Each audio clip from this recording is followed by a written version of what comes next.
রাগ থাকলে কি আমাদের ঈমান ঠিক থাকবে? চলুন উত্তরটা জানি। রাগ মানুষের মধ্যে থাকা অস্বাভাবিক নয়, কেননা রাগ মানুষের মানবিক বৈশিষ্ট্য। প্রতিটি মানুষের মধ্যেই কম বেশি রাগ রয়েছে, কিন্তু উত্তম তো সেই ব্যক্তি যে ব্যক্তি রাগ প্রতিহত করে। রাগ মানব জীবনের একটি দুর্বল পয়েন্ট। অতিরিক্ত রাগের সময় মানুষের হিতাহিত জ্ঞান লোপ পায়। রাগের বশবর্তী হয়ে মানুষ অনেক সময় এমন কিছু অন্যায় কথা বলে বা অন্যায় কাজ করে ফেলে, যার কারণে তাকে পরবর্তীতে আফসোস করতে হয় এবং লজ্জিত হতে হয়। শয়তান ও দুর্বল মুহূর্তে মানুষকে অনেক বড় বড় অন্যায় কাজ করতে প্ররোচিত করে।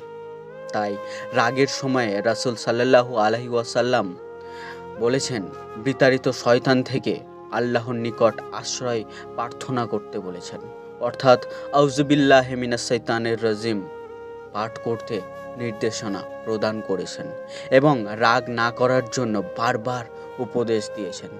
তবে রাগ সবসময় খারাপ নয়। কখনো রাগ করা প্রশংসনীয় গুণ হিসেবে বিবেচিত হয় যখন তা দ্বারা অন্যায় প্রতিহত হয় বা অন্যায় প্রতিহত করা হবে বা কল্যাণের কাজে ব্যবহৃত করা যাবে। যেমন কোনো অন্যায় অপকর্ম দেখে রাগ করা, শরিয়া বিরোধী কাজ দেখলে অন্তরের ভিতরে ক্ষোভ সৃষ্টি করা, এটি একজন মানুষের মধ্যে ঈমানের পরিচয়। প্রিয় নবী সাল্লাল্লাহু আলাইহি ওয়াসাল্লাম শরীয়ত লঙ্ঘিত হলে মাঝে মাঝে এত বেশি রাগ করতেন যে মানুষ তার সামনে যাওয়ার সাহস হারিয়ে ফেলত।